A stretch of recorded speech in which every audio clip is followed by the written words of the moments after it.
Hello, BookTube. Sorry for the lack of videos yesterday, and sorry for the small number of videos today. I had a whole bunch planned, but I'm feeling under the weather, so I'm just going to do two, and they're going to be short. But I didn't want to let these go because we're doing two read-alongs on this channel in the month of October. Read-alongs that I'm doing in conjunction with a few other BookTube channels, but I'm doing them as regular read-alongs, one chunk of a book per week. And the first one that I wanted to bring up is The Chronicles of Thomas Covenant by Stephen R. Donaldson. We're doing the first 6 books in that series. So the first trilogy, the first Chronicles of Thomas Covenant, The Unbeliever, and then the second trilogy, the second Chronicles. And they star a man from our world, an ordinary man from our world. Thomas Covenant is a best-selling writer who has a wife and a young son and who contracts leprosy. And his wife leaves him and she takes their child. And he collapses at one point and finds himself in a mystical other realm called the land, in which the lords of the land and the people of the land, who are infused with earth power, something that allows them to sense the health and vitality all around them, and any violations thereof, are in a protracted millennium-long war with a Sauron-type figure named Lord Fowl.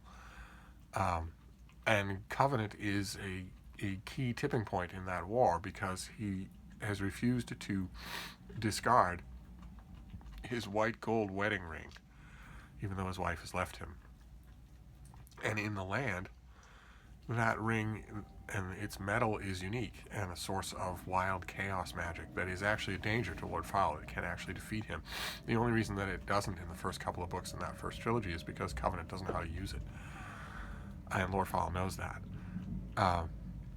And at the end of the third book in that first trilogy, The Power That Preserves, Covenant does grope towards a momentary kind of understanding of how to use his own power in a climactic confrontation with Lord Fowl in Lord Fowl's stronghold, and seems to defeat Lord Fowl, withers away his power and then withers away his age, we're told, so that he is getting younger and younger until finally he's a baby and then beyond, a kind of a rhetorical symbol for complete helplessness.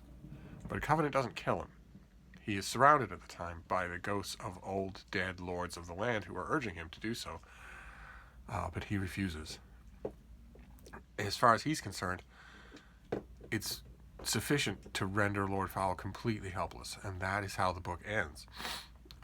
Covenant comes back to our world and is happy to be alive. And that brings us to the first book in the second trilogy, which is what we're doing today. We're reading the first 7 chapters of The Wounded Land, book 1 in the second Chronicles of Thomas Covenant.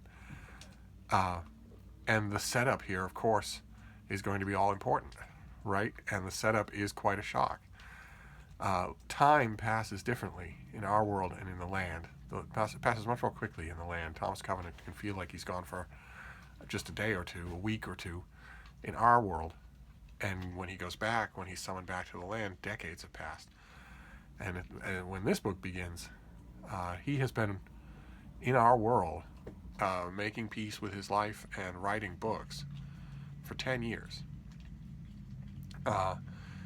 And when this book starts, we are introduced to a young doctor named Lyndon Avery, who has just come to the town on the outskirts of which Thomas Covenant lives, and she is approached by the man who hired her at the local hospital for a favor.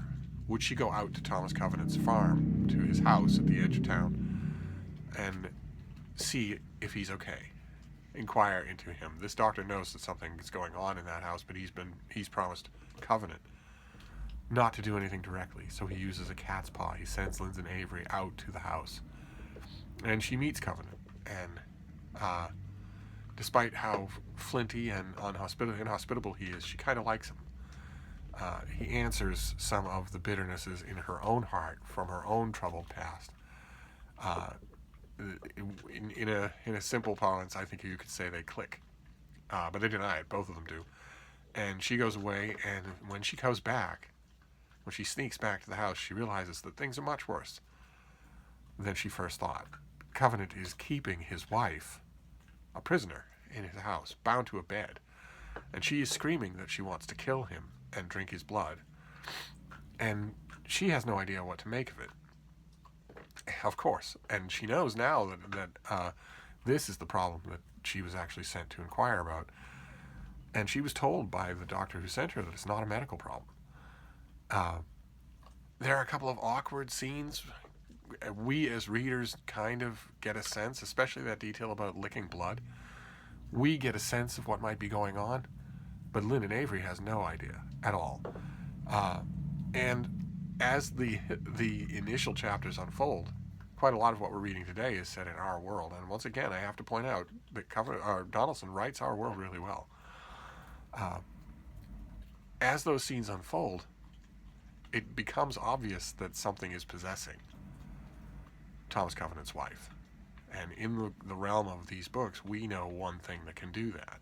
The Ravers, 3 spirit creatures who don't have bodies of their own and have to possess the bodies of others, and who are servants of Lord Fowl. And sure enough, at a wooded ritual with his wife, strapped to a stone altar, a group of religious fanatics, I guess you could call them, intend to sacrifice her if they don't get him. They are servants of Lord Fowl from afar in our world, and Covenant knows what he has to do. He knows that he has to save his wife, so he does. And in a fairly convoluted bit of narrative, he and Lyndon Avery are then transported to the land, to Kevin's Watch, to the same place where he appeared at the beginning of the first book.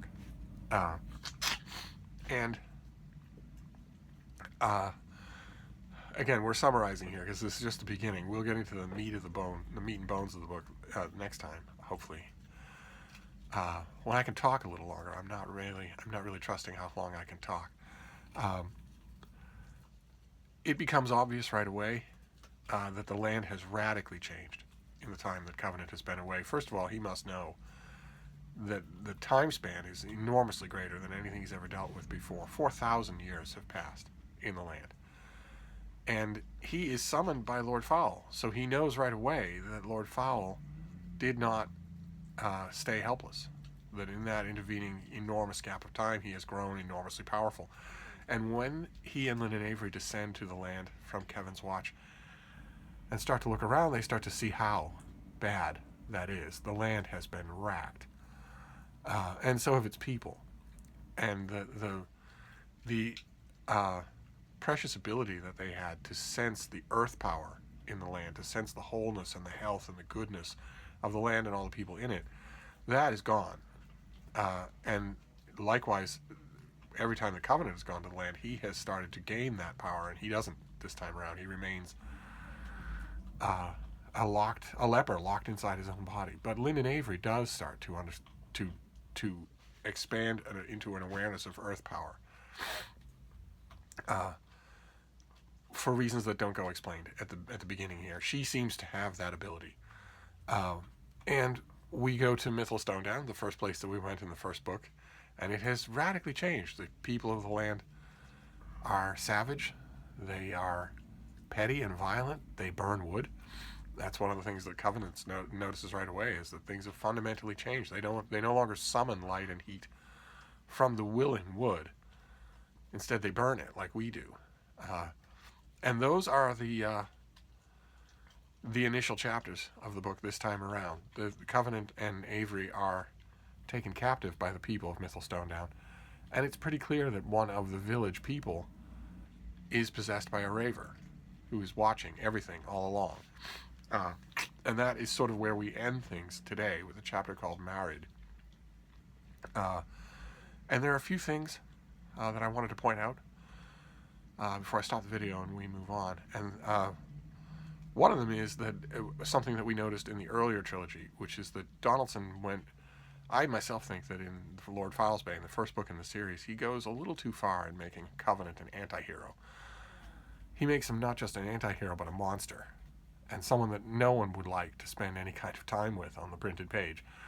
And in the course of the first trilogy, he seems to realize that and rectify it as much as he can, not only by splitting the narrative focus so that the story wanders away from Covenant to other characters, but also by making Covenant slightly more bearable as the books go on. And that is definitely true in this book. Covenant actually says at one point he's trying to explain the land to Lyndon Avery, and he tells her that he took on the name Unbeliever himself. For a long time here, I was sure I was dreaming, but I didn't know what to do about it. I was afraid to get involved. It had something to do with being a leper. But I was wrong. As long as you have some idea of what's happening to you, real or unreal doesn't matter. You have to stand up for what you care about. If you don't, you lose control of who you are. I ended up caring about the land a lot. And that simple declaration is all that we really need to know. A lot of time has passed. This is essentially a very different Thomas Covenant, and it makes him more bearable to spend time with. Another key decision that Donaldson makes is to bring in an outsider. Lyndon Avery is encountering all of this for the first time. That makes the exposition dumps a lot easier. That makes the perspective of 4,000 years completely different changes, and Covenant's looking around and seeing very little that he recognizes. He has someone to tell that to. He has someone to bounce that off. That's also a wise decision, and we're going to get to know Lyndon Avery a lot better. And another wise narrative decision that Donaldson makes. It isn't quite obvious in these early chapters, but it might be obvious to the reader by the fact that it's Lord Fowle who summons Covenant. Is that we don't have him popping in and out of the land every book anymore. We have one long adventure in the land. I think that's a wise choice, and that essentially brings us to an end of the first part here. Sorry, I couldn't go longer. I have a lot more to say, but I don't have any breath or energy to say it. So we're gonna wrap things up for now, and we'll go on at much greater length next time. So we are at the chapter Married, chapter 7. And we are going to read next to chapter called Pursuit, chapter 14. So we'll reconvene next Sunday and go into a lot more detail with a lot more energy next Sunday. So I'm going to wrap this up. I'd love to hear, if you're reading along, I'd love to hear what you make of all this, what you make of this as a beginning. It can't be, if you've never read this series before, it can't be anything that you were expecting. And, I'm curious to know, since we're on the doorstep of NaNoWriMo, which speaks to the writer in all of us, I'm curious to know what kind of butterflies you would have felt in your stomach making this kind of narrative choice, deciding to have everybody from your earlier books not only dead, but long dead, to put 4,000 years of time between this book and the last one. What do you think of that decision? Would you have done it? Anyway, we're going to wrap this up for now, but I will be back. Thank you, BookTube.